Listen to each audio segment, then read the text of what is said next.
Linux Out Loud is firing up the old CRT, grabbing a handful of mixtapes and getting ready for a total tech out. I'm Nate, and joined with my fellow co-hosts, Bill and Wendy. We are three friends, actual friends, huddled around a virtual monitor, talking Linux, open source, tech, gaming, and everything in between. We keep the banter friendly as a handshake from Teddy Ruxpin, the conversation somewhat on topic, and have a righteous time doing it. This week, we're spotting off about Bill to drop some serious knowledge on networking. Time to drop the needle and get into episode 115.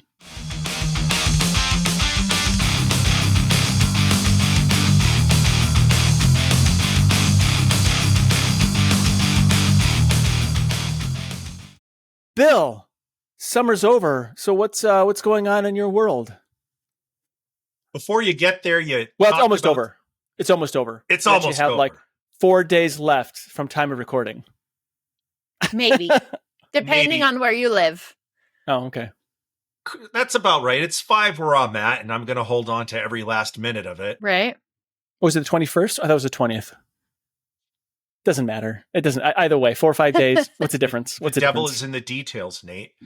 But Darn you touched upon old CRTs, and you brought me back to a righteous time in the 80s and 90s. The righteous time of the 80s and 90s, and I clearly remember dragging my 21-inch Sony Trinitron CRT monitor to LAN parties, and that thing was so heavy that eventually, over time, it buckled the wood shaving particle board, whatever folding table that you have. Of course it did. And it actually started to bend the metal struts. And I know that because I still have some of those tables 25 years later. And they have lots of stories to tell about where they've traveled to and the LAN parties that they've been to, the amount of horrific food that was eaten on them, the amount of times mice have been smashed, keyboards have been smashed. But which kind of mice? Oh, gosh. At the time, it would have been... I mean, like, are these plastic mice or actual furry? Mice? No, these are plastic computer mice. We're We're talking like maybe the Microsoft IntelliMouse Explorer. Oh. The only reason I ask is because I had a desk in my old house where there was a mouse on it, but I won't spare you. I will spare the details until after we're done recording. Okay, let's do that. Heck, I mean, we are in a build room, which is an old diesel shop, which, we clean up after mice all the time. Well, they like to help too. You got Ratatouille over there trying to help you make some robots. Yeah, opposite. As in, like, if anybody leaves food garbage there, we're like, it's your job to clean up. Yeah, we've we found some holes in our office that required filling because the as we were redoing all the cabling and everything else, and we popped the ceiling tiles off, we were greeted with a horrific sight, which I won't repeat on this show.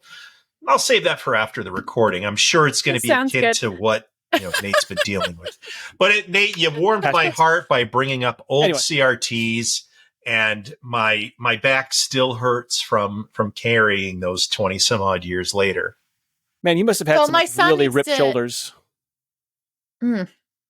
Yeah, so my son needs to not complain because I'll be like, hey, if I've got a major edit to do while at the build room, I'll tell him to go put the one older flat screen in the back of the car to pack back and forth. So I guess he's got nothing to complain about. No, tell him to expect a present from me.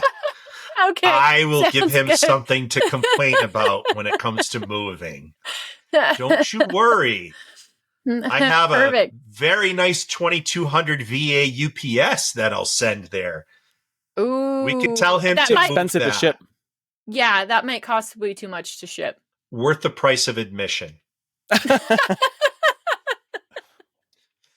mean, the best lessons in life are that. Not cheap. Sometimes, anyway. Hopefully you learn them before they get that expensive. True. But no, otherwise, I had a really good summer. I got to travel to some neat places and spend time with family and friends. And I think one of my highlights was being able to go out to Washington State, one of my favorite places in the world, and visit the San Juan Islands, which are kind of up by the Canadian border. where my family has a couple houses that Did you get some poutine there, though? I did not get any poutine, and sadly, it is because when we went to Victoria, British Columbia, which is a beautiful little place, they did not have any poutine that was gluten-free. Oh, yeah, that'll do it. That'll do it. Me having that dietary restriction, unfortunately, kind of put the kibosh on that. But regardless, there was lots of good food anyway. There was lots of good memories. And I'm really hoping I get to go back at another point next year. Well, if you ever come visit me, we've got a little local brewery that makes some awesome pub food, and their homemade shepherd's pie is gluten-free. Oh, I'm a sucker for that. Just saying. Shepherd's pie is, yep. That's pretty good, yeah. Right? That's like, especially in the fall or winter, shepherd's pie. Tell you what. Great, so good. Great dinner. I don't know what it is about that, but like especially when there's like snow coming down, shepherd's pie. Just that's warm. Like, there's something about it. It's like it warms you from the inside out, and then you don't hate the winter quite as much. Well, this year. I don't know about that, but that's why I drink bourbon. I said bourbon quite as warms much. me from the inside out. I think Magneto might agree with that. But we're not quite to winter yet. Winter's coming. Don't depress me. I know. I think we should compare. Nate, I have a great Home Assistant project for us. We're gonna set Wendy up with Home Assistant, okay? Yeah, and then we're gonna do an aggregate snowfall. Yeah, but she's already married. Oh, yeah, but see, I am too. Right? So, granted, I am not going to get the most snowfall out of the three of us. Like, granted, 100% it's not going to happen. I live in a desert, though we do get most of our precipitation in the winter. And I don't even know that we're going to be the coldest because, like, you guys are so much closer to massive bodies of water that even if it doesn't get as low, it's going to feel colder because you have more moisture in the air. I probably don't have much to complain about. I still don't like winter. Well, and let's put it this way. Matt's not here on this show, and he probably deals with way more snow than any of us do. Maybe? In fact, I'm willing to bet that winter has already hit where he's going to. Mm-hmm. I think up there in that far corner, it's probably already winter. There's probably already snow. That beard's going to get much bushier. Much bushier. Yeah, that's what winters are for like big bushy beards, right? Oh man. Maybe that'd make me happy. I know we've been trying to enjoy the warmth. Like, thankfully, the last few weekends it's been really nice and warm. And so my family has been spending as much time as we can out on some little local ponds. No motor is allowed on them. And so we're having a ton of fun out on the kayaks. Trying to soak up every last bit of warmth that is available for the year. Not much. Not much. But yes, that's been my summer. Lots of travel. I wasn't actually home to even grill that much. And when I was home, it was so abysmally hot and humid that I didn't want to. It was just not fun to be outside. But now we were in your area in June, and it was definitely flipping hot over there in June. So I can only imagine how that progressed through July and August. When your heat index is 120 degrees because it's actually over 100 out and your humidity is 90%. Oof. You don't actually sweat. You actually can, like, the air condenses on your skin. That's what happens. Yeah. The opposite of sweating happens. So I didn't get to grill that much, but I will soon. I will be back in front of my grill very soon. Cool. But Wendy, I understand that you have something kind of interesting going on, like robot in 7 days. Is this akin to like a microwave robot? You put it in the microwave, put it on for 7 minutes, and then out comes a robot and you're good to go? Is that how this works? I'm hoping it is. I want to see that, but if only it was like that. I don't know if you guys know the song, but "Sleep Is for the Weak." I can't remember which band sings it, but it's on their album Polka's Not Dead. Anyway, that was my theme song for the last week because our team, our FTC team, First Take Challenge, did Robot in 7 days. So FLL kicked off in August. FTC had their game announced on September 6th. And our team had decided that they were going to do Robot in 7 days. So last year, they didn't have a fully functioning robot until the beginning of December. And that made it really, really difficult for a lot of their competitions. And they just didn't end up with a lot of drive practice overall. So we're like, okay, we've been invited by one of our friends in Utah, our friendly Utah teams, to do this Robot in 7 days. So from the day of kickoff, which is a Saturday, from then you build a robot, you have until that following Friday, and then you compete that next Saturday afterwards. And the kids is like, yep, let's do it. So right after kickoff, which we got the pleasure of hosting there, we cleaned everything up and then went right to the build room, so I think we got there around 1:30ish, and we were there till 8:30 that night.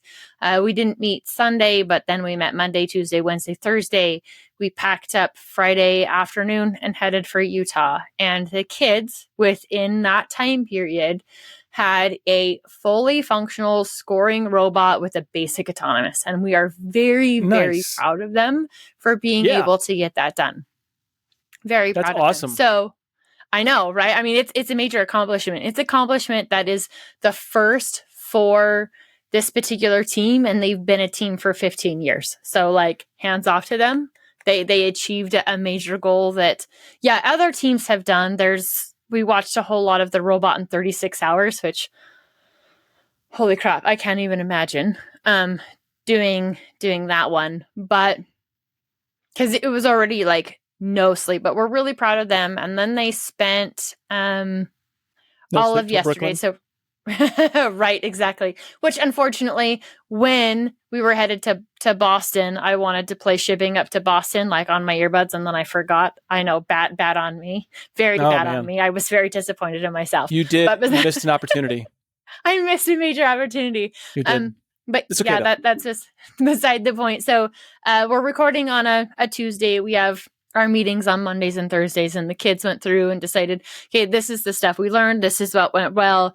And these are the things, like they created an overall plan for how they wanted to make the robot better for the upcoming year and set their goals. So that's kind of been my last week. Very, very little sleep, leaving the build room late. And then it's about a 45-minute drive home for me. So there was a lot of times I wasn't walking in the door till almost midnight on those nights, but it paid off. They got a lot done. They learned a lot. So we'll see how the season goes from here. That's really awesome. Yeah, that's exciting. I think I'm really excited to hear how it goes this year. Are you going to be sharing like the links to the different competitions or whatever that you do? Yes, okay. Absolutely. We have a full series of competitions. Their first one coming up, other than the scrimmage for Robot in 7 days, is beginning of November, and that one probably won't be broadcast. It's another scrimmage. But I know we have a series of them. We're going to be competing in Montana, Utah, and Idaho again this year. And then when I have those, I'll definitely be sharing with you guys so you can watch them. That's live awesome. At their different competitions. Yeah, I'm hoping you do. Because, robotics for us, for my family now, is pretty much in full swing. It's pretty big too. Yep. So yeah, because you've got a son that's helping to mentor FTC, and now he's on the FRC team. Yep. Correct. So we're like, it's kind of a way of life now, I think. I know the feeling. So, but I mean, I'm glad for it. I'm here for it because it's really fun to see how my son has gone from being, just a learner to now he's actually having to learn so he can teach and mentor. And that's a really cool thing. It's a new challenge for him that I'm really glad he decided to take on. And I could what's fun, I probably shouldn't be talking about him on the podcast, but what's fun is seeing him stretch and grow and do in ways that that's outside of his comfort zone. He would rather just do the stuff, not necessarily teach it, but he's now put in a position to do this. And it's really neat to see him grow and to do more. And I'm really excited. Mostly I'm excited because I know that if he keeps up with this and he continues to do, what he's doing, he will not be living in dad's basement eating Cheetos in his 20s. He is definitely going to be doing, good, interesting things with his life. And I'm definitely excited about that. I think more importantly, absolutely. I actually think for both of you, more importantly, it's not the technical skills that you're teaching your kids that matters as much as the soft skills. Like Nate, for instance, your son just would rather be behind the scenes, probably writing code or building things. And Wendy, you're teaching your students, who I had the privilege of meeting, how to communicate their idea, their product, their goal. That was actually what impressed me the most about them. Put the robot away, because the robot is it's a thing. It's not. It's a tool. It's a tool. It's a means to an end. But the way they presented, and even when they stumbled, they kind of gathered themselves up and recovered and kept going forward. And as somebody who hires people for a living, that right there tells me a lot. And I think both of you deserve applause from everybody else for instilling that kind of skill set in your respective kids. I think that's just a remarkable and commendable action for both of you as not only as teachers, but parents as well. Well, it's one of my favorite aspects of this. And I think project-based learning is so important for those kind of things, and being able to communicate and applying those skills in real-world applications. So that's kind of the reason why when it comes to open source, hey, if you see something, and if you listen to the last Destination Linux, right, you don't have to be a coder in order to help out these projects in multiple different ways. But that all is a learning experience of being able to walk in, to communicate, to say, hey, these are some of the issues I see, or I love this project and I want to help out. Like, don't be afraid to do that. And I think for the kids that are in programs like this, that are participating in these project-based learning experiences, that it's so much easier for them communication-wise to be like, I'm super excited about that. How can I help? Yeah. I think what would also... So my son is by no means an expert programmer yet, but I can see nothing to. I can see him building those skills as he's doing this, and so I think mentoring for him is going to be great for him as a programmer at FTC, because I think he's going to learn a lot. He'll probably learn more this year mentoring than I think he's actually going to learn just being on the team and as the mentee. That's how I learned MicroPython. I wanted to learn MicroPython, so I taught it as a class in our homeschool co-op, because I was like, hey, let's learn together. Let's do these projects together. So I think it's a great way to learn, and it's a great way to humble yourself of, hey, awesome question. I don't know. Let's go figure it out together. Right. Yeah, for sure. For sure. So anyway, exciting times. I'm really excited for this year. Definitely exciting times. You'll hear all kinds of robotics updates now. I mean, not that you really ever stopped, because my season never actually stopped this last year. But for you, Nate, you are back on the framework laptops, and this time you've been having some issues with firmware upgrades, which is a bit interesting. I did. So now I want to say that nothing's perfect, and so I don't expect absolute perfection from any company, any organization, any individual, because that's unrealistic. And nor am I upset with anything here. I want to make sure that's understood. I'm going to preface this whole thing for context that I still love my framework laptop. There is no regret whatsoever in purchasing the framework. I'm super happy with it, and I look forward to my future endeavors with it. So just for context, I'm very happy with it. So what happened was, I don't know if it's an issue with the. So here's my issue: an update with the firmware failed. I thought I fixed it because I went through the process. I fixed it, published an article on CubeLate.com, and then the firmware update utility kicked off, and I didn't think it was coming down the pike. Kicked off another update, and it failed, and I was not able to use display out on the left side ports of my framework laptop, which the way my screens are in my home office, that is not an acceptable state, which means I lose one of my dual up screens on my right, on the left side.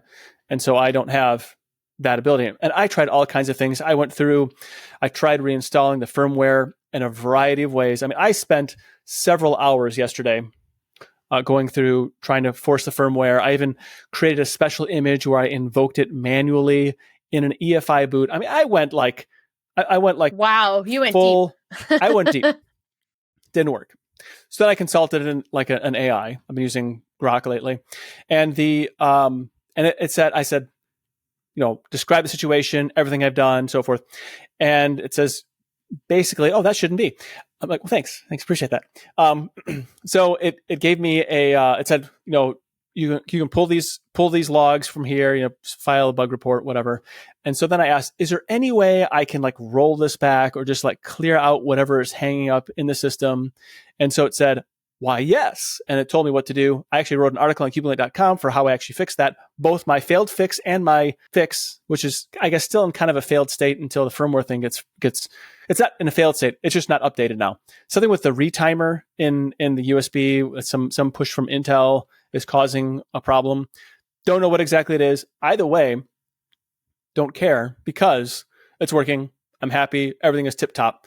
No problems right now. But so how I cleared out this like bad firmware half in the system state.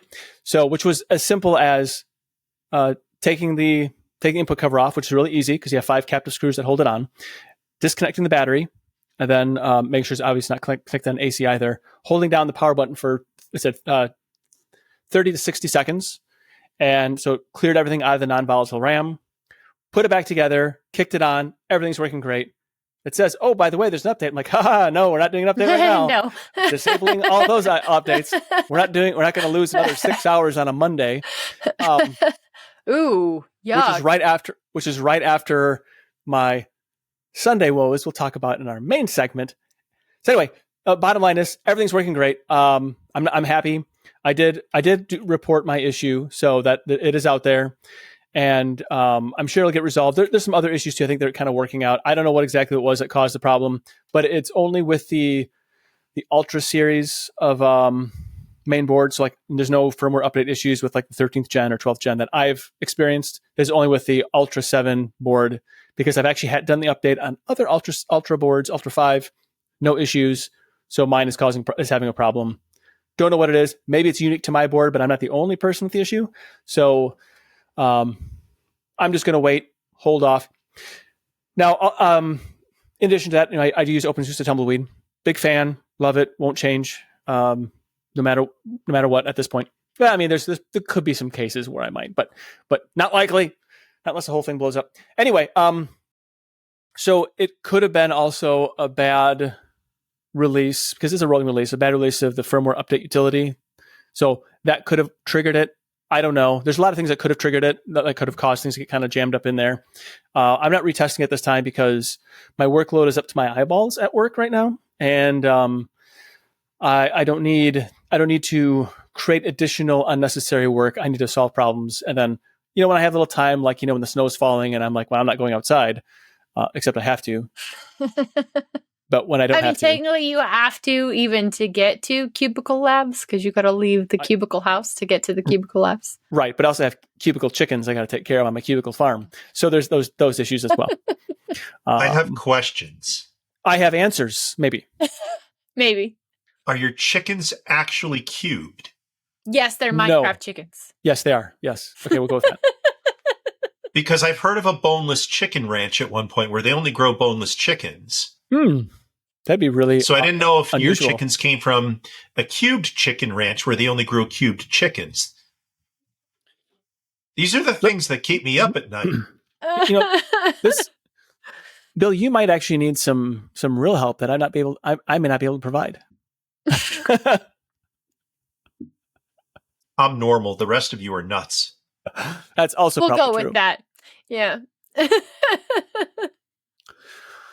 So if you search Cubicle Nate framework firmware, you'll find the article that I wrote. But I'll have it in the show notes too. So. Also put in the show notes. But for those that are like listening while they're driving and think about it later, you can look and see what I went through and go from there. But either way, it's not a huge deal. And actually, I did a follow-up article just because I really do love the Framework laptop. And I'm just going to kind of sort of talk about it. But there's some community member out there made a dongle for the not dongle, but an expansion card for the Framework laptop that has a Logitech dongle built into it, so you can have and still retain your USB connection on the outside. So it's like a twofer when you plug it in.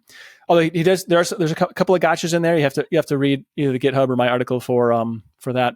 But anyway, I thought it was really cool, and I'm really glad to see that there's people like it's such a neat, creative platform to design things, to solve problems for your little world and whatnot. I really love the Framework, and despite any issues it might have, it's a great community. It's a great company.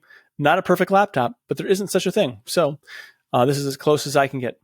One of my favorite things about my job are all the Framework laptops I get to buy for the company. Quite a few of them right now. We have Frameworks everywhere. It's really lovely to see. But one of the things I don't always enjoy are troubleshooting network problems, because network problems are irritating. They're so irritating. So Bill, you have some network knowledge that you're going to drop on us about maybe some decisions that we should make in our home labs or at home, or maybe not in the enterprise space. But I'm really excited to hear this. One, either to fume silently as you're talking, or to fume silently after we're done with this show. So full disclosure, everybody knows that I'm not always on this show. When I do in spirit, I'm yes. always here. I'm always by your side. Always here. I'm always by your side, Nate, in spirit. Always. Just remember, I'm always right here for you. Let's be right here. I know a couple of things about networking, such as I know what Ethernet is. After that, I just kind of fumbled my way through. No, I sure, we'll go with that. But networking is my passion. I've enjoyed it ever since I discovered this little thing called Apple Talk in the late 80s. Ooh. I thought that the idea of connecting a couple of computers together to play an old Mac game called Bolo was just the best thing in the world. And it was from next there, gen. It was like next Star Trek. Gen, just like Star Trek, yes. But I've been following your conversations about networking, and as I sit in my truck while driving to work and scream loudly into the windshield about where things are going well or wrong, I realize that such breath is wasted and should be saved for an episode such as this. So right, Wendy, especially when in that last episode, I said, before I buy anything, I will discuss it with Bill. Right? It's a good call. I hope you have your credit card ready, because all of my recommendations have a minimum price of $10,000 or more, and I will and Bill provide gets a cut of that. Well, right. My Bitcoin wallet will be linked available for anybody to put money in there for networking advice. The best advice I have is a fool and their money are soon parted. And that is partially true when it comes to home lab networking. It's we have a little rule called buy once, cry once. And I'll start off with what is in my own lab. What am I running for networking? Right, yeah. I have tried over the years everything from pfSense, OpnSense. I've tried commercial firewalls like SonicWall, Fortinet, Cisco, Meraki. WatchGuard? I have used WatchGuard before. You know what I love about WatchGuard? You know about WatchGuard? You can format it and put pfSense on it. Well, that's one thing I do like about that, but I was thinking OpenSense. But the what I do like about it that really is great is it's like going back in time 20 years for the interface, and every irritating interface paradigm they have shoved into one product. It's really a remarkable feat that they could do such an obtuse interface. I have you beat. Really? MikroTik. That MikroTik's interface is pretty awful, but it's very powerful hardware. So what what do I have here in the CT Linux lab? I actually have moved everything over to Ubiquiti. And the reason being is that I want it to just work. The problem that I Totally had get it. when I had OpenSense, pfSense, a combination of things within, was that I would get maybe 3 out of the 4 things that I wanted out of it. So in the case of OpenSense, pfSense, they're a phenomenal firewall product, but their wireless support is not the best. That's been my experience, and that has to do with the way FreeBSD processes drivers. Just for my own edification, because I need this, like, trying to understand here. When you say their wireless support, do you mean like the wireless on hardware support? Is that the issue? More or less, yes, because the actual Wi-Fi driver that's built into BSD really lacks simple things like meshing between access points or transferring devices. So if you're in a building of, let's say, more than one access point, more than one Wi-Fi device, the ability to traverse those access points becomes very limited. So the litmus test that I use is I'll pull up a YouTube video and I will walk around a building and I will figure out where that video tube starts to stutter, lag, drop. And I'll say, something's wrong here. Let's see what's going on. It's a good indication. I'm also a fan, Right. whether I'm at home users and business users have different needs, but they also have the same need itself. And that is uptime and connectivity. A home user may be interested more in making sure that their streaming services don't stutter or jitter, that everybody's getting the bandwidth they need for their gaming applications. Business users need to make sure that they have either multiple connections coming in, they've got robust wireless that's always on, so their users aren't complaining, hey, the network's down again, I can't do my job. Right. They also have to make sure if they have voice over IP phones, that their phones get priority on the network over the data. Otherwise, their phone conversations become garbled, and overall, you become persona non grata if you're the IT manager at said company. So Gee, after I wonder. tinkering and twiddling around, I really settled on the Ubiquiti product because, yes, it's not open source. I get it. Right. There's going to be a lot of people that, pitchforks in the air. It's not open source. This is one of those times where I just need it to work and not worry about it. There are other open source things like Home Assistant and Graylog and other things that do what they do really well. But when it comes to the network product, if I have a product fail, let's say my UDM Pro firewall fails, I want that back up and running as soon as possible because that affects my ability to get in a Home Assistant. It affects my ability to get into my regular lab. It affects my wife's ability to do her work. It affects our ability to watch any sort of streaming media services. It affects my ability to see my cameras when I'm not at home. So that's one of those things where I just kind of want to install it and leave it be. And the nice thing about Ubiquiti is you don't have to use it in the cloud. You can set it up and just not enable the cloud service. So if you want it to be reasonably offline, you can absolutely do that. However, it is Linux under the hood. You can SSH in, you can run a lot of basic Linux commands, but I've never succeeded totally in a 100% open source network product. I'll give you some examples. Let's look at OpenWrt. OpenWrt Because that is what the GLI net stuff is running, right? Yes and no. So GLI net actually runs their own operating system. But it's only based on OpenWrt. It's based on OpenWrt. They make it look good. If you want to flash OpenWrt itself on it, you can. That just means you're introducing more headaches into the equation. Okay. So, Wendy, I'm going to speak specifically to your use case. You have a device that you want to use at home and at your robotics facility. You go and I've been packing it with me a lot lately too. A lot. So and so you bring that to the robotics facility, you plug it in, and all of a sudden now it doesn't want to work. There's not going to be a lot of information on forums necessarily because you have some sort of esoteric setup where you flashed OpenWrt on top of somebody else's firmware. And now you have to lose precious robotics time you have in your build room troubleshooting issues you didn't want to. That just compounds stress and aggravation. Right. So that's why I don't always advocate for that kind of deployment. The other thing that OpenWrt lacks that I really wish they would fix is the ability to do multiple access points controlled from a single interface. Okay.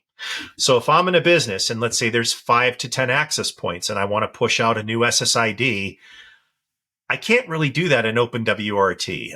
I'd have to log into each one, configure the SSID, configure the password, and then hope that the clients can seamlessly roam from access point to access point. That's not really possible with OpenWrt. Because I don't have multiple access points here. Like my house just isn't big enough. Right. But at my in-laws, it was something that I was actually thinking about deploying. We were talking about changing their internet, putting a different router in for them, but they spend a lot of time in the shop, garage / barn. Like it's a fairly big building.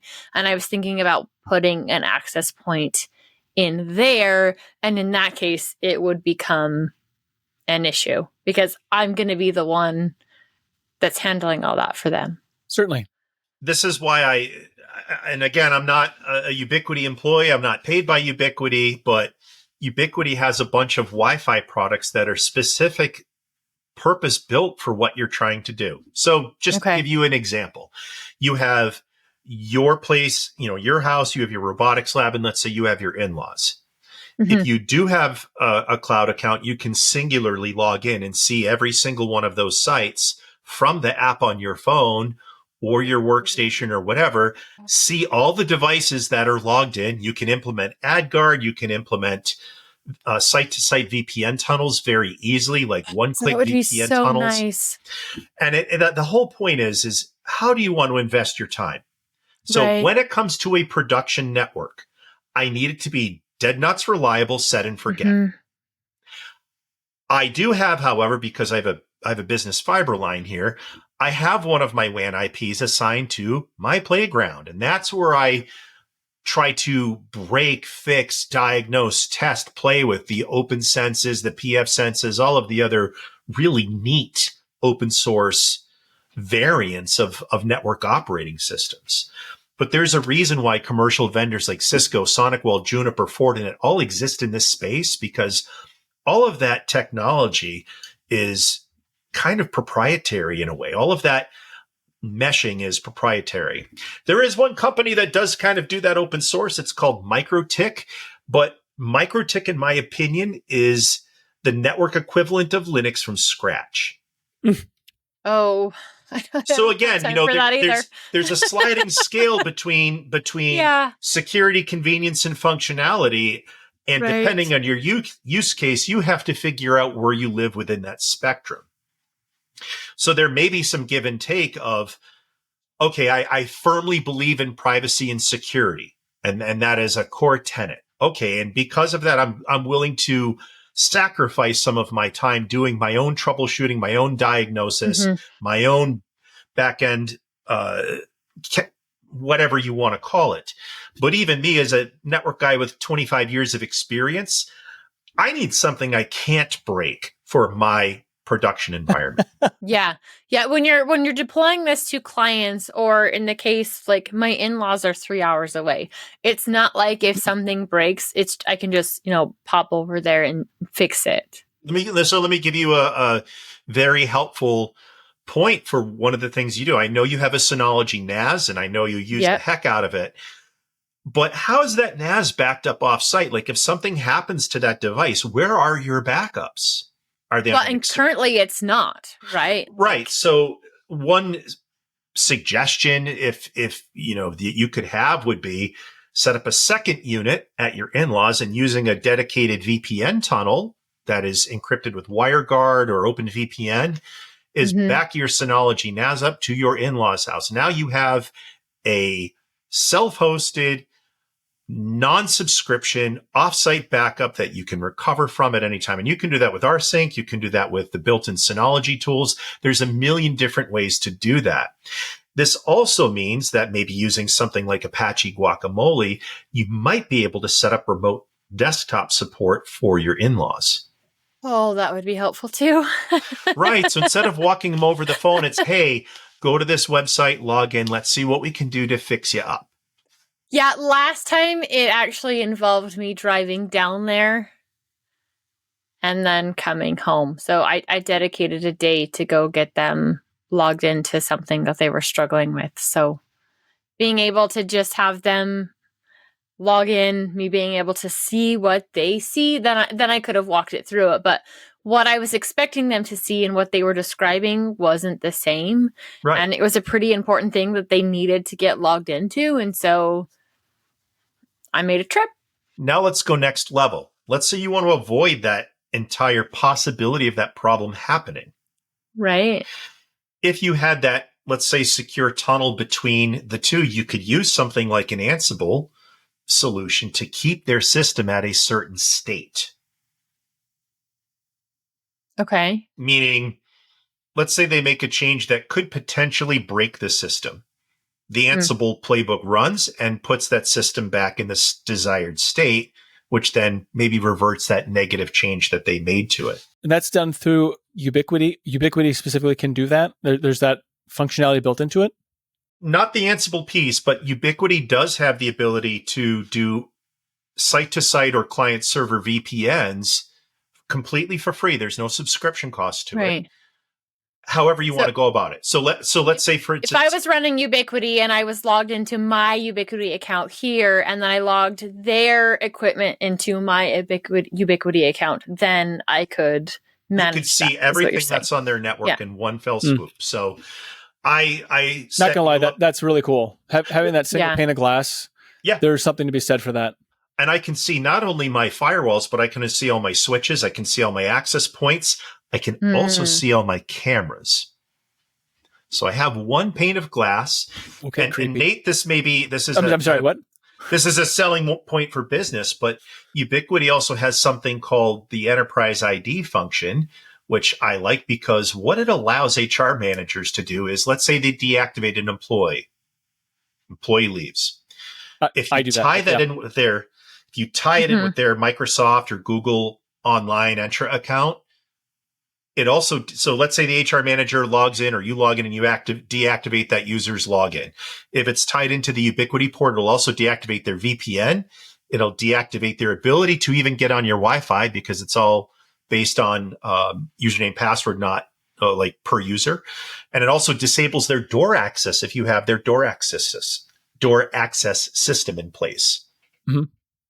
So there's lots of benefits from, we'll call it a prosumer approach. You're not breaking the bank, but you're also not trying to reinvent the wheel or build it yourself.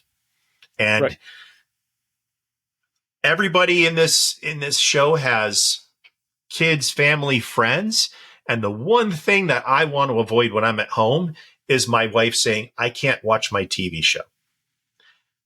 Because I do IT all day. I don't want to do IT at home. You don't want to have to say, hey, why don't you go outside and play for a change? I think that the back of my truck would be very comfortable to sleep in at that point if I did that. You would lucky if it was the back of your truck if you said something like that. Yeah. Mm-hmm. I'm lucky I'm married to a saint, and that's all that would happen. So, but the point is that networks have become such a core function of everything we do. We don't even know. We take it for granted until it doesn't work. Oh my God, the internet's out. Now what? Right. And that's part of the reason why I ended up with the two different ISPs coming in, was because one was down. I had stuff that had to get done. And so thankfully, phone wise, I'm on a business plan. And so I have got a pretty good hotspot and was able to get some things pulled. But apparently Starlink went down again. There was something that was pushed, bugging something. And worldwide, the system went down. It didn't take them too long to get it pulled back up. But I didn't even know it went down, because this Synology router it took care of it because I've got it to load balancing and then failover. So I didn't even know it was an issue. And that's the whole point. Right. So something else to consider with some of those GL.iNet devices, the little portable travel ones, is that they're not the most powerful hardware.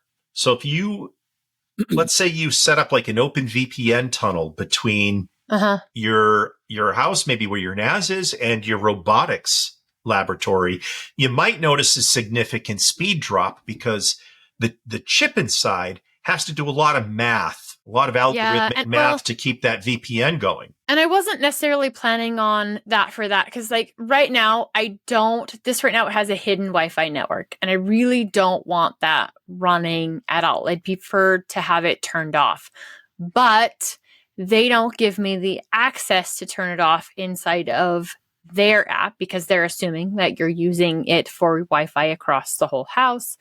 So I'd prefer to have it completely turned off. And then the travel router at the build area being able to transmit that Wi-Fi, or we spend a lot of time in Airbnbs when we're traveling for robotics. And so being able to have my own router and a quick streaming device that they're already connected over that particular Wi-Fi SSID. I don't have to log into my accounts on anybody else's system. I can just pop that in, connect my little travel router, and we're good to go. I've got access to my streaming stuff without having to connect to somebody else's Wi-Fi network. And that's a fantastic approach. And speaking of VPN, I always tell my customers and my family, when you are traveling and you are in an airport, at an Airbnb, at a hotel, do not assume that the Wi-Fi that you were on, especially in a public place, is very safe. If I'm at an Airbnb, I still VPN back to my house, not because I care about streaming content from my house, but I want full encryption on somebody else's network. I trust my own firewall. So when I VPN, I'm VPNing to my house on my Ubiquiti firewall with, I can use WireGuard, I can use OpenVPN, I could use IPsec, I could use whatever I want. But the bottom line is I go into a website, I check what my public IP is, and I make sure that it is my home IP before I browse to any other website whatsoever. Yeah. And there are ways to tackle that so that it is seamless for you when you travel with your team. I could set you up to where the same SSID and password pop up and up you go. And if you don't want your kids online all night when you're traveling, we just set a schedule that says, hey, that SSID shuts off at 8 p.m.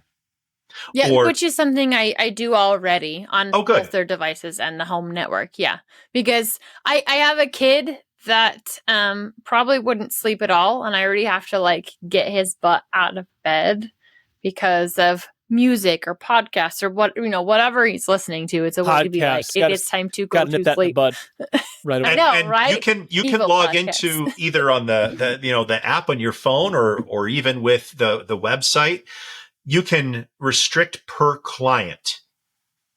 Yes, nice. What they're doing. So maybe you don't want to punish the rest. Which is nice about the Synology router. That does it well, That's why I have both of these going into here, is because I can set up different profiles for each person in the house or a guest network and be able to be like, okay, this is the time slot that you have access to. And hey, it's a later stuff. We're playing some maybe Among Us as a family, whatnot, and be able to grant some leeway so we can continue the game night or whatever. The Synology routers work pretty darn well, in my opinion. But for the price you pay for that Synology router, I feel like Ubiquiti has some other options that are either give you more features for the same money, or they give you a cheaper model if you need something very basic. Okay. So there are, and I'll put a link in the show notes. The biggest downside is I don't know, like, are there any of them that can handle 5G like this? Because I'd love to get rid of this, and so I can drop that hidden Wi-Fi network that's attached to that. I can tell you that the way that I do it is when I'm working with a 5G device is I just make sure that it has an Ethernet handoff, and I plug that into the second WAN device on the Ubiquiti. Which is what I'm doing here. Yeah. Right. So the issue isn't necessarily the router that you have now. The issue is the device that's providing that service over. So for instance, if you really wanted to get fancy, Ubiquiti does have a mobile router that kind of does the same thing, and you can set it to automatically tunnel back to your main building, and it's designed for road warriors. Okay. So there's lots of ways to do this that are pretty hands-off, set and forget. You can set up ad blocking, you can set up dark web monitoring, dark net blocking, intrusion prevention detection, all the things that the Synology wishes it could do. It just doesn't have the hardware to do it. So let me ask this though. So one nice thing I'm just saying from my perspective, that single pane of glass thing. Now, with Synology, can you, if you have multiple Synology devices, let's say you have a NAS and a router and all this other stuff, can you look at it from a single pane of glass also? Yes. Now, that's great for a home user, but for a business user, I wouldn't advise that approach. Because Synology doesn't have the ability to mesh very well. It can mesh up to a couple of points, but it's not meant to be used at scale. So for your case where you have a couple of different sites that you're managing, Ubiquiti actually even makes more sense because you can have high availability firewalls. So for your main headquarter location, you can pop in 2 devices, set the second one up in shadow mode, which is what they call failover. And let's say the power supply in your first firewall fails, it automatically kicks over. Now, I have a unique need here because there's no such thing as too much bandwidth, in my opinion. You have a known, proven, unhealthy obsession with OpenSUSE. At least that's what, let me see, that's Matt says, make sure you tell Nate that he has an unhealthy obsession with OpenSUSE and should seek professional help. Okay, well, I'll tell him later. But I have the same thing when it comes to network bandwidth. So like I have 10 gig switching that connects to my home lab, and I can still see that 10 gig switching. And now what we've done is I have a little script that runs at work that pulls all of the different firewalls and switches and access points we have in the field and sends an email to our help desk if any of those go offline. So we actually diagnosed that there was a massive Comcast outage in one of our areas because a bunch of the same firewalls went down in a geographic area at the same time. So we actually knew before Comcast reported it because I said that area of town all went dark at once. Why did that happen? Well, it turns out somebody knocked down a pole and took all the lines down with it. Makes sense. Yeah. Knowing before you have to know is sometimes a great way to look like you are on top of your job. Or in your case, Wendy, something like that may tell you, okay, I have to plan ahead and maybe rework my schedule because I'm not going to have internet service in a particular place. So there's a lot of ways that you can go with this to where you can make it set and forget. And Ubiquiti isn't the only option. PepLink is another great option as well that we've used. And what I like about the PepLink is you can fill it with as many SIM cards as you want and a wired connection such as Starlink. Throw it in an RV and off you go. I know a popular podcaster who I have had the privilege of meeting from another network who has this exact setup. I got to chat with him about it. In his RV? In his RV. Yeah. I wonder who that is. I wonder who that is. Really cool guy. Yeah. I got to actually meet him in Bellingham at Linux Fest Northwest. Great guy. I can't place it. Yeah, I can't place it either. I could just tell you that it was as soon as I made that suggestion, he said, "Oh yeah, you mean this little guy?" And he kind of held it up in his hand. So I got a great chuckle out of that. It was really neat to hear that. But again, the idea of this is making sure that you can get to the resources you need to without having to build it from scratch. That makes Right. sense. And I have looked into the PepLink. They seem to be pretty, widely used out there, pretty solid. The biggest downside I have is I still end up would need a device for the SIM card that's in this, because that is the internet that I pack with me, is the T-Mobile internet. And so, of course, Starlink is staying home. I'm not taking that satellite off of my roof. Gee, why not? But I need to be able to That have doesn't I seem know, like a right? lot of work. Yeah, we're Not at talking all. about trying to simplify things here, and Wendy's, thinking about dismounting her satellite dish Dismounting to, things. throw it in her. So it needs to be something that I can power off, pack with me, set it up at the build room, come home, set it back up. So then when I'm home, it's doing the load balancing failover. And when I need it at the build room, so on Monday this week, on Thursday last week, the kids had interviews that they were doing with experts in the field for this year's innovation project. And the internet at the build room is absolutely atrocious. And I mean atrocious when it comes to speeds. And so I'm taking this internet with me, not only for work, but to make sure that that connection for the kids during those interviews is going to be good uptime. What I'll do for you Makes is sense. after the recording, Wendy, I'll send you some links in our chat that you can use. And this is a topic we can come back and revisit at any time. Definitely. The one tip I want to leave the home labbers with to make it more approachable and affordable is for those of you out there that are using ASUS routers, there are a couple things you can check out. You can check out Merlin, which is a fantastic open source firmware that I flashed many ASUS routers with. There's also ASUS WRT, which takes the kind of the solid foundation that ASUS has built for their home routers and extended it a little bit further. So you kind of get the best of both. So if you're a home labber that's just getting into networking and you can find a spare ASUS router on eBay or Marketplace or wherever you want to get one, ASUS WRT or Merlin are both wonderful firmwares that you can flash to teach yourself a little bit about VLANs and VPN and all of the other network topics that come along with this. So my goal in future episodes with you guys, if you have me back from time to time, is at this point, I don't know. He's really crapped over my OpenSense. So I can give you, well, again, the whole point of networking is that there's many right ways to solve the problem. And Nate, you found a right way to solve your problem. Wendy, you found a right way to solve your problem. I found a right way to solve my problem. So the other thing that I try to advocate for when I'm teaching young technicians is there's more than one right way to solve your problem.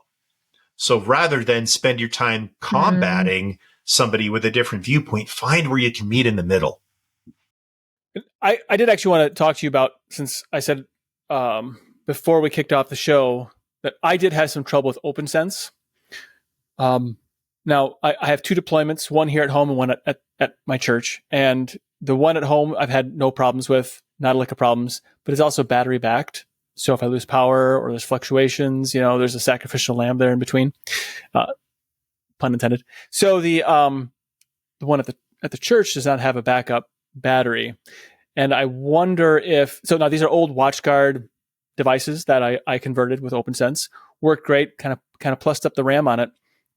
But what was really wild about this issue I had was everything DHCP just decided to exfiltrate the device. So it doesn't control the Wi-Fi. Wi-Fi is I have a separate controller for the Wi-Fi. I have an Aruba, like an instant on or an IAP or something like that. IAPs, yeah, IAPs. Yep. IAPs are great devices. So those, and the handoff on that is really good. I actually, by the way, there are so many dials and buttons and switches in those things for like tuning it to your network. Oh, yes, there are. I'm very familiar with the Aruba IAP devices. So great. So now I got the 205s, so they're older. Yep. And so instead of spending I spent like $12 each on them. Yeah. So, and they're I think Wi-Fi 5, I believe is what it is, what those are. For the purposes of the organization, they can't afford to have top line network. So but these IAP 205s, I think they're a perfect use case for the for that, because they're easy. They're they're rock solid, basically. They're just past end of life for any kind of serious organization. So those are not a problem. But the issue I had with the OpnSense, I spent probably 8 or 9 hours on it, I would say. Ultimately, what I had to do is I just had to reinstall the firmware on it, and I couldn't resolve the problem. I'm a little concerned about mine, but I think there are 2 factors in that. One, I think there was some sort of a power blip. Everything was fine on Thursday, but on Sunday, not everything died. So let me put a pin in that. I don't want to interrupt you, but I can tell you why that may have happened. Okay. OpenSense, pfSense generally run on ZFS because that is what is native to BSD. Right. And actually, yes. And that one had ZFS on it, but I actually went away from ZFS when I reinstalled it. So you have to be careful because the other thing FreeBSD does not do well compared to Linux is any sort of SSD or eMMC storage tolerance, meaning you will fry an SSD much faster running FreeBSD unless you know what you're doing than you will with stock Linux. So we found a problem when we were doing a lot of pfSense builds out in the field is that the SSDs would blow up after a short period of time. And come to find out, the trim support isn't ideal. So we do a bunch of churches for support, and we've just started outfitting them with Ubiquiti gear just because they buy it once, they own it, they don't have to pay anything else. You can manage it from one pane of glass, and they now have a product that supports Dante networking, which is audio video Ethernet effectively. So they have Dante supported switches. That's pretty cool. Which means when I go into a church that signs up for, again, I don't want to, advocate for my IT services, but being able to tailor a solution. Check the description down below. And, no, I'm not here to do that. Use promotion code BILL50 for 50% off. Here's that Bitcoin wallet I told you all about. Make Bill great again. But the idea is that you're finding the right solution for that particular use case. And I'm willing to bet the fact you did not have it on a battery backup is why the config got corrupted and you started to have problems. It's not probably the first or last time I've had that. I've had this happen actually when I was running pfSense at schools where, I don't know, a severe storm or tornado came through and the outage lasted longer than the UPSs could tolerate. Now I have a firewall that doesn't come back. And I've got, 500 kids and 100 adults that are screaming and hollering again, with the flaming pitchforks, marching down the street to my office saying, what are you going to do to get me back online now? So that's why I decided I don't want to deal with that. I don't want the stress. I don't want the aggravation. Sure. I want to just pull out my app, adopt the device over Bluetooth, low energy, configure it, and walk away. So here's another question for you really quick, because I've seen where you can buy the 5G modems separate and then be able to use a Raspberry Pi to create a connection point for those SIM cards. Is that a relatively good option as that centerpiece to get that service, that ISP into location, or not so much? One thing I don't like to mess with is ISP related gear. And the reason being is if it breaks, the ISP is not going to help me troubleshoot it. They're going to say, that's a you problem because you're doing it out of band in a non-standard manner. Whereas, well, in that case, if I take the SIM card out of this in general, they're going to do the same thing, right? Mm-hmm. You could set up a Pi to act as that, and if the Pi blows up, you just take the SD card out, restore it, and connect your thing. But you're introducing a lot of points of failure along the way. Okay. That's my concern. The SD card fails in the Pi. Oh, crap. Now I hope I have a backup of that SD card somewhere. Oh, the Pi crapped out. Now I got to replace the Pi. Or at least with the ISP modem stuff, the ISP modem stuff is an annoyance that I'm willing to deal with. So you're saying right now, just keeping that as my hub to get the 5G into location is my best bet right now. Absolutely. Okay. You need to pick your battles carefully. Don't sacrifice 90% of your functionality for 10% of your wish list. Gotcha. You will, there's that, I use this 90-10 rule, and that is, am I going to spend 90% of my effort to get only 10% result? Or am I going to spend 10% of my effort to get 90% of my result?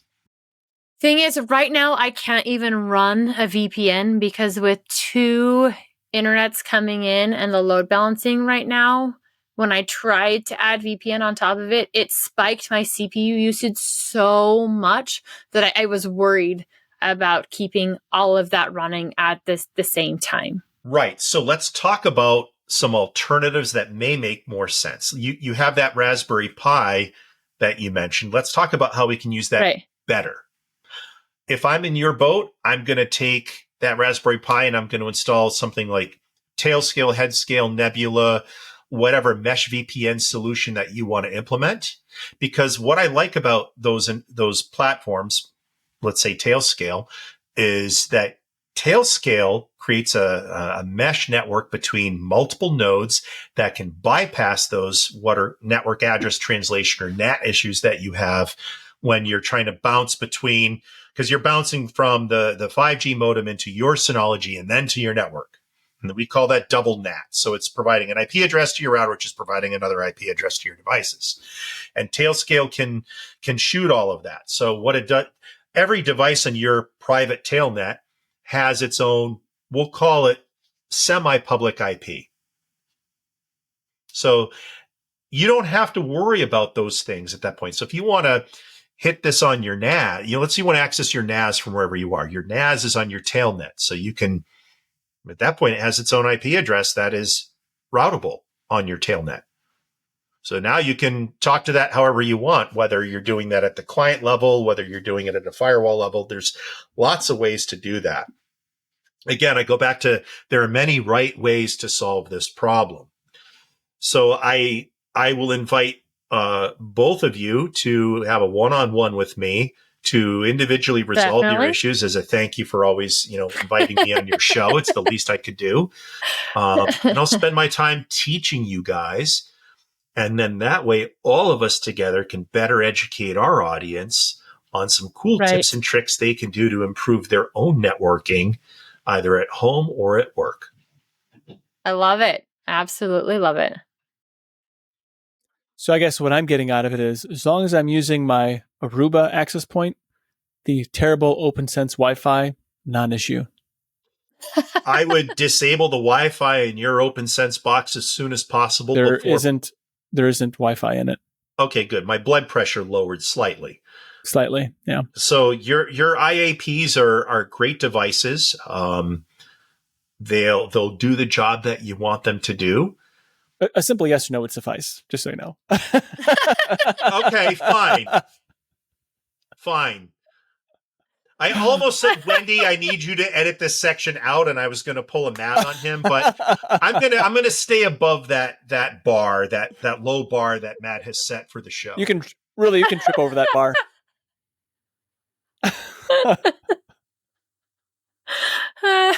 And Matt, if you plan any retribution against me, I know you're listening out there, I will shave your beard when you're not looking. Ooh. Oh no. Them's be fighting words, I'm sure. Every time Matt is traveling and he's coming through my state, he always pings me, sends me a message and says, "Hey, just letting you know where I am. I'm in your godforsaken state, and I can't wait to be out of here as soon as possible." That sounds right. That sounds right. Yeah. So yes, I really hope to revisit this topic with both of you and our audience at large at another point. Most definitely. To the person that reached out to us on our communications method on Discord, thank you for reaching out. I'm glad that you asked your question, and I'm happy to lend whatever knowledge I can to teach anybody that wants to learn. And for what it's worth, for especially small office deployments. I've heard Ubiquiti. I'm sure for larger too, but I've heard from more than one professional everything that you've said, and I've still resisted internally. So I know it's a me problem, probably, most likely, but I do know that I've heard that basically from more than just you. Ubiquiti is kind of the creme de la creme for a lot of these deployments. So I've not heard anything contradictory in that regard. Please don't increase my blood pressure any further when I'm driving by listening to you and your network adventures at work, because as I listen to some of the struggles you've gone through, I just want to drive even more and more aggressively and scream and swear out my truck. Well, I'm sorry, but I can't promise anything. So maybe you're just going to have to come around more. And my network issues, I can't solve with Ubiquiti. So at work, anyway. Let's put it this way. You're still within driving range of me. I will show up. Oh, actually, really?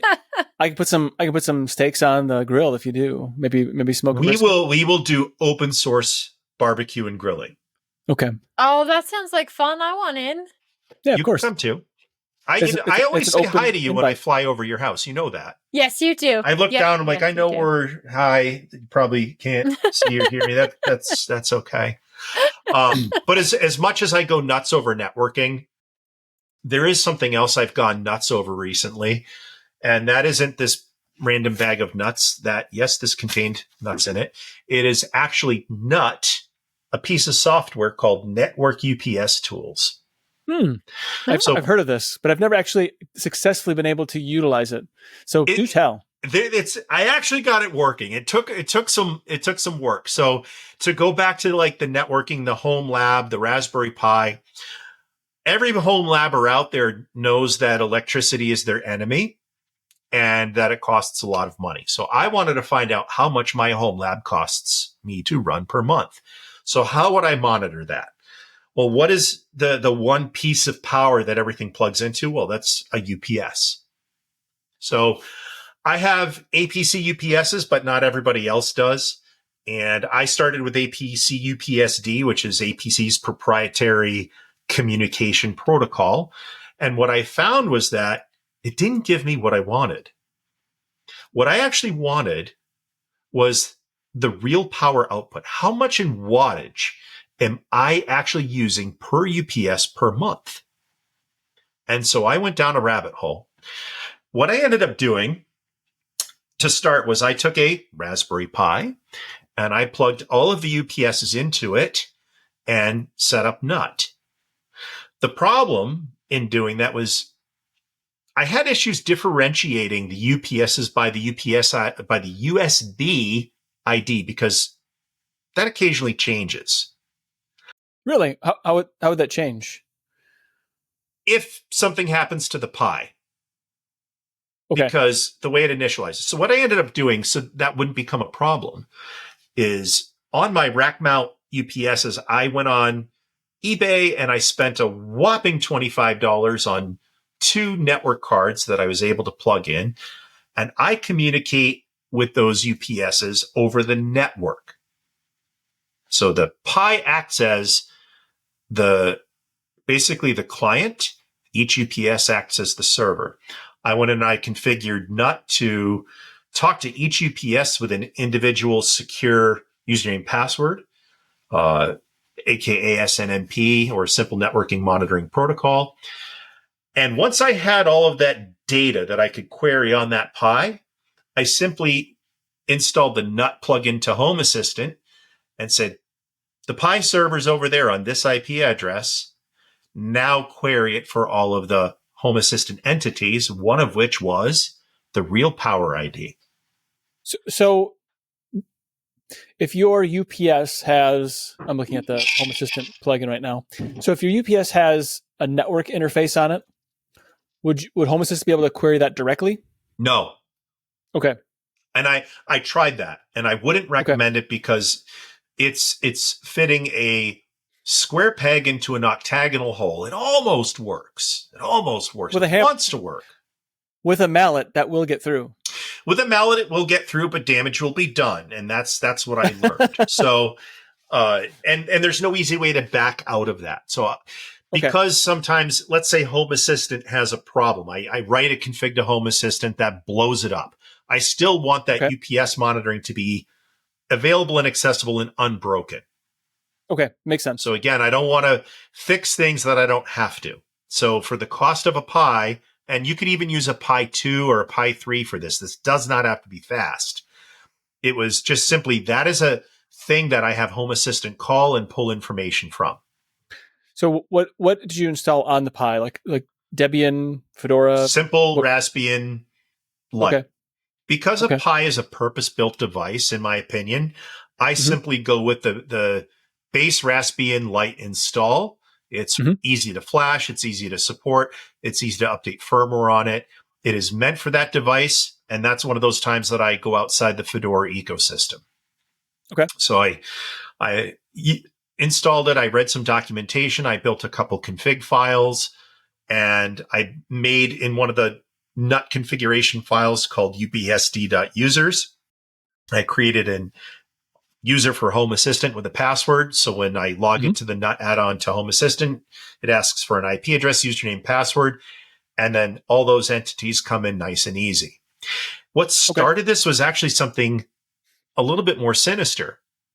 So I have a sump pump. Sinister Bill? Yes. A little, well, not as sinister as Wendy. She's so sinister, she gets her own shirt for it. But my sump pump kept reporting low current. And I thought, well, that's weird. Why is it saying that the pump doesn't have enough current on the breaker to do that? And what I actually figured out was when the pump goes to do its self-test, it draws so much current on that circuit that the lab is already using on the same circuit that I'm having an actual power problem in my house. A brownout. You're having a mini brownout. Yeah. A mini brownout. So I ended up reusing some other outlets in the house, but I wanted to know exactly how much power was being used.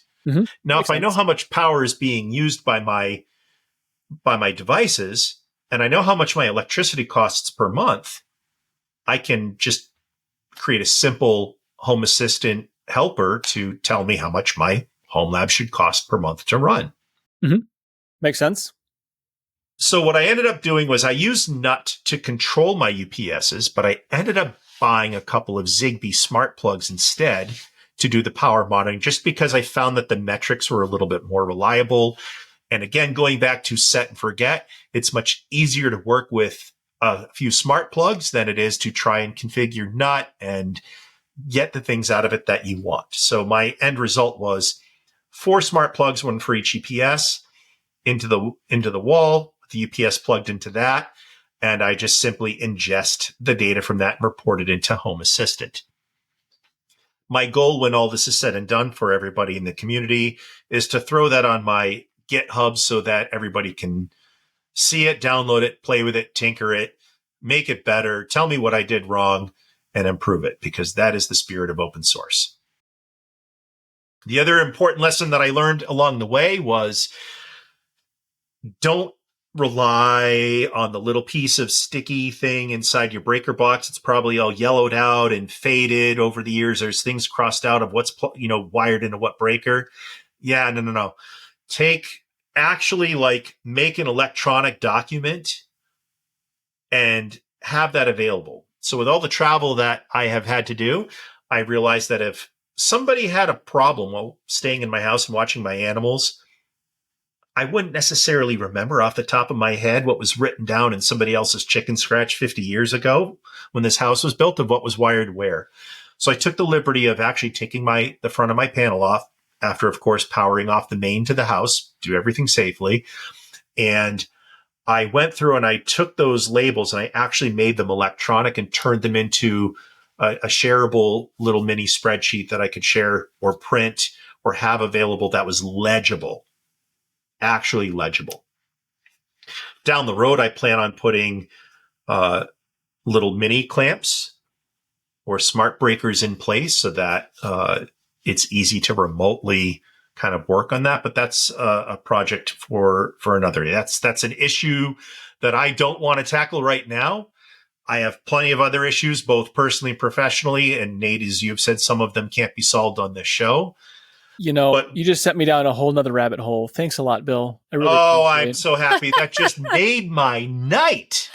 That made my night. The fact that I could send you down a rabbit hole, and trust me, I have so many more that I've got lined up for you. In fact, I have folder on my NAS of things to do to Nate and rabbit holes to send him on to make him waste time and not do things efficient. Just so you know, this is I just put it in the show notes in case you want to put it in there, Wendy. Probably not necessary, but this is the forum that you just sent me down by your speech. I've got you beat. I will actually post to counter your statement that you've just made about rabbit holes. I'm going to put in the show notes the actual plugs that I have used. Ooh, heck yeah. They are Zigbee powered. So again, no cloud service required to communicate with them. No Wi-Fi. They just simply work. You have to have a base station though for that? You do have to have a Zigbee base station for it, but for most people that are using Home Assistant, they probably know what that is. If they don't, we can talk about that on another show. Sweet. I got to step up my Home Assistant game. But Wendy, speaking of issues, I understand that you yourself are having your own issues, not personal, mental, professional, but with something else far more deviant. Flatpaks. Yeah, Flatpaks. Ugh. I want to love them. I want to love universal packaging, but here's where it is once again kind of come and bit me in the butt. So we're going back to robotics in some ways here. In order to code the robot currently in its fashion, they are working on a new system overall for FTC. But right now, you can use on-bot Java, which then you need to be physically connected to the robot at all times in order to do that. Or you could use Android Studios. So, of course, my kids are running Linux. And at this point, they have been running Zorin, my younger two, on their laptops. And the only Android Studio that was quickly available in the repo was the Flatpak version of it. And apparently, Narwhal, which is the current version of Android Studio, and the SDK for their robot that they're having to use in order to build the code for the robot. It's all going through Android devices. Their driver control hub is an Android device. And there's some conflict there. So there was some times that it was running perfectly fine for her. She was able to code, upload it to her branch on the GitHub. It was checked by their main coding mentor right now. Yep, all of this looks great, whatever. Go ahead and merge it into the main branch. And then she'd go to relaunch it again, and there would be an issue. It was an error inside of it where it said something wasn't fully shutting down, and you couldn't actually get it to relaunch. Well, in doing some research, right, this is a known issue. I guess it's not necessarily with this SDK, but it's a known issue with Narwhal. Is that in order to fix the problem, you need to remove this specific lock that's within this specific folder. And I can't find that flippin' lock inside of the Flatpak stack of folders because it's not in where they tell you to go find it, right? Because it's not installed the quote unquote regular way on Linux. And I went through all of the folders and stuff and couldn't find the lock. So we had to resort to not using the Flatpak version of it anymore because she needs to be able to have access to the code when she needs to be able to access the code. And this is one of those little bites, one of these little issues in running into these universal packages where, yes, it is Android Studio. I would love for this to be able to be sandboxed in the way that it is, especially knowing that it can still push and pull from GitHub, right? Like that didn't stop any of it being sandboxed. It could still push and pull from GitHub so that the code was still shared amongst the team. The downside is okay, now we're at robotics, and it's kind of one of those time killers that you were talking about, Bill, is now I've got this problem to solve so she can access the code in order to write it as we were in the middle of this 7-day robot build. There was no time, right, to be messing around. So I did get that fixed on her system now, right? It's late after the 7-day build, but she'll be using it continuously. So it's that love and hate relationship of I want to love these universal packages, but it seems like every time I'm like, oh yeah, this is fine, I can get used to this, another one comes and like bites me right square in the butt at the worst possible timing. When you edit a file, how it puts a lock on the file, was that the issue? So it's a .lock file that they want you to remove from a very specific place, right? Okay. And that place, that location, I cannot find it buried wherever it's supposed to be buried inside of those Flatpak files, because the overarching file inside Flatpak, I can't even find that one. And I can't remember what it's called. If I can, I'll go ahead and pull it up, and it'll be streaming across here if you're watching it. But because I can't just go, okay, pull that lock file and have her up and running again, then she's particularly down. Like, she cannot use her laptop. I have to completely uninstall, reinstall, re-pull the GitHub branch. Okay. Got it. I'm sure there's got to be a way to find it. But it's got to be in there somewhere. I just don't know. Right. It's got to be in there somewhere, but it's so hard to actually get that tracked down. Because like I said, I can see Android Studio as an application inside the one Flatpak file system. Mm-hmm. But the other file system, that's attached to that's supposed to be handing off where that lock file isn't there. Like, it's not, it's just not there. It's weird. That I can see. And I spent a lot of time going through files. I even did a search right inside the file system trying to get it found, and could not find where that particular .lock file was stored. Right. Well, that's frustrating. Very much so. Very, very much so. And I'm not the only one who's having frustrations. You also have a 3D printing project that hopefully all of your frustrations are coming to some fruitful endings. Well, yes, but the big frustrating piece is really an what's the term for, like, not that big of a deal? Well, that. Okay. In a nutshell, I don't know if you're aware of this, but I like a lot of the vintage tech. Oh, really? I don't know. Yeah, maybe this intro was written for you. That's right. It was vintage tech. So, yeah. One of the problems is not my lab here so much, but like on my desk in my home office, which sometimes I record from, but not right now, for reasons. I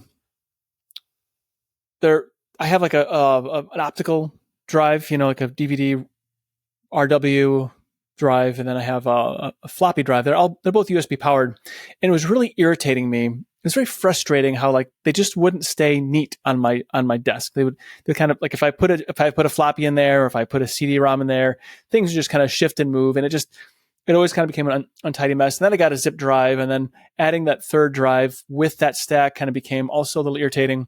So what I did was I took the two easiest components, and I made a little case for it, so you can see it.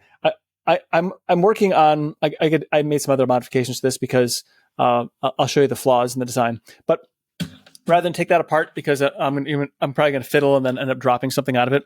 So this is kind of a prototype here, but it's nothing more than it just kind of holds them together, and it just sort of snaps, and that's it. There's no fasteners. Then you can just kind of tweak it out, and then it comes out. So this is fine, but it just looks so blah to me. So I took the time and kind of gave it like a retro 1541, nice 80s vents style on the top of it. And yes, I like it. Now, but the problem with this, the way I modeled it and printed it, is they're a little bit too flexible. So, which is not a problem, doesn't matter. And the vents are totally superfluous because nothing needs to be vented. It's just a total waste. And I vented the bottom too, but it's a total waste just because there's just no reason to vent it. It doesn't heat up. Other than you like the aesthetic, right? Right. Like, So it looks kind of, and then, but the frustrating thing is I cannot find the right beige. I got a brown here, which is kind of a lighter brown, but I can't get the right matching beige to match my Commodore 64 thing. So this is as close as I got right now. It's a little bit irritating that I can't find. This is kind of like original Macintosh yellow sunned beige. It's kind of like the really kind of blah. That's what it looks like. But anyway, I'm actually but I'm happy with the final, like as far as the fit and finish of this. And I will be releasing the CAD files for someone else. All of maybe sweet. The other person out there that might be interested in this. So the one other, and then there's a little spot and a little spot for the rubber feet too. Like I'll put a little detent in there just for it. So, which it did actually inspire another project that I'm kind of in the middle of, and I'm waiting for parts to show up. But one of the other issues I have at my home, in my office in the house, because it's actually where I typically work, because when the kid's doing homework, I want to be there, not in my lab working for work stuff. I want to be more accessible. Right, so they can come ask questions and there's not the running back interrupt and forth. Me, yeah. Right. And then I say, no, I'm in a meeting right now. Can you hang on? So anyway, what I don't have any like out here, I have this, I converted an old 1541 case. No disk drives were harmed in the making of this, but I actually have a thing on my webpage, as well as a video that I did of this conversion, where it's a media card reader, and it has, so I can do a compact flash. It's got USB 3 on there. It has a bunch of ports. So if I'm going to flash a compact flash or SD card or micro SD card, whatever I want, I can do it from this. Right. And I use this thing all the time, and it has some other features in it too. It's got an SSD inside of it, so it's used for extra storage and a bunch of nonsense. So anyway, I want kind of a smaller version of it. So I found on Amazon, in case they want to sponsor the show. I found on Scamazon a 3.5-inch drive size media card reader, but of course it requires some sort of a case. And I'm looking out there, I don't really like anything, so I'm designing another. I'm about done with it, but I'm designing another case for it to have that same sort of 1541 vibe, Commodore 1541 vibe to it. And I'm not done with it yet, because I have to wait for the other parts to get in so I can measure this board. So it requires 2 USB ports to power this thing. So I got a little USB hub board that I'll have to wire into it directly, and then I'll do like a USB 2 USB-C out of the back of it. That to me seems like the most reasonable, because I'm kind of falling into the USB-C camp at this point. I like it. So I'm just going to have a USB-C port out of the back of it. And just so the parts I'm using, I'm going to make it so it's very easy for somebody else to download and make this for themselves, if they want. So doing a very similar 1541 vibe with the vents on top, but I'm supporting them a little bit better as far as like making sure they can't, you can't strum them like a guitar, a little better than that. And then the vents in the bottom, I'm making a little more 1541-ish as well.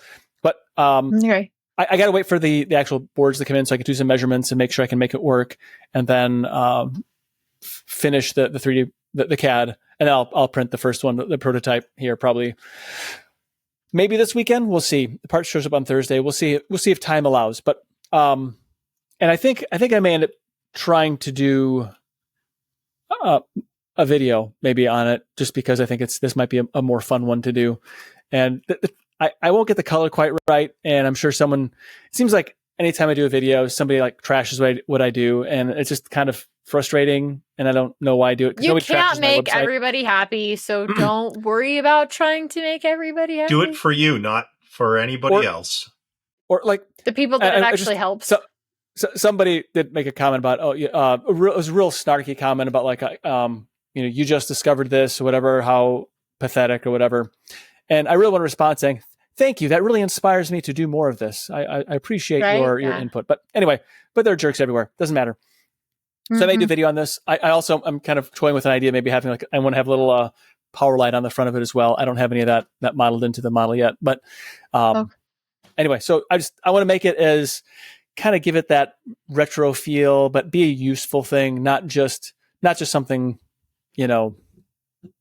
not just utility, but have a little bit of that retro flair to it as well. And I enjoy I enjoyed designing stuff. That was a previous profession of mine.